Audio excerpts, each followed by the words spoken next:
अज़ीज़ साथियों, अस्सलाम वालेकुम। मैं आपसे मुखातिब हूँ हकीम हाजिक। आज हम आपको एक ऐसे अहम मौजू के मुतलिक बताएंगे। मसलन आप अपने घर में मौजूद हैं, अल्लाह न करे आपकी बीवी, आपकी अहलिया या कोई भी आपके घर का फ़र्द सब्ज़ियाँ काट रहा है।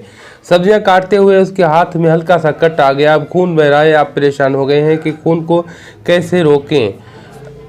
और अल्लाह न करे आपके घर के बड़े बूढ़े अफराद या छोटे बच्चे, कोई भी हो सकता है, सीढ़ियों से फिसल कर अल्लाह न करे गिर गया है और उसे चोट लगी है और खून बह रहा है। अब खून रुकने का नाम नहीं ले रहा, तो आप उसे कैसे रोकें?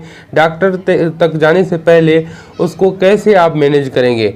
इसके लिए ये एक बड़ा ही अहम मौजू है। तो खून को हम कैसे रोक सकते हैं आसानी के साथ?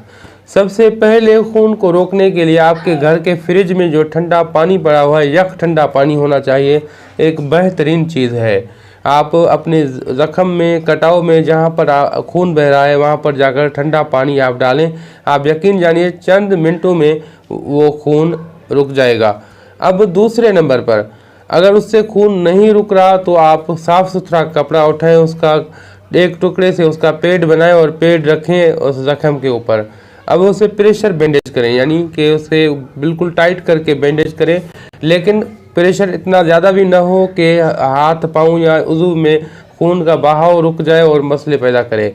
ये भी सिर्फ आप उस हद तक कर सकते हैं कि डॉक्टर या अस्पताल तक पहुंचने से पहले आप ये कर सकते हैं। या फिर इंतहाई हल्का सा कोई ज़ख़म लगा है तो उसको आप वहीं पर मैनेज कर सकते हैं अपने घर पर। दूसरी सूरत में आप अपने करीबी डॉक्टर या अस्पताल में जा सकते हैं। और इंतहाई अगर हल्का सा एक ज़ख़म, एक चोट लगा है, तो उसके लिए आपके घर में फर्स्ट एड बॉक्स होना चाहिए। उसमें सबसे पहले नंबर पर एंटीसेप्टिक होने चाहिए ताकि उससे ज़ख़म को साफ़ किया जाए, ताकि वो ख़राब ना हो पाए। अब अच्छी तरह से एंटीसेप्टिक से उस पेड को भी वॉश करें और ज़ख़म को भी वॉश करें और फिर प्रेशर बैंडेज कर दें तो बेहतर रहता है। दूसरी सूरत में आप अपने डॉक्टर के पास जाएं।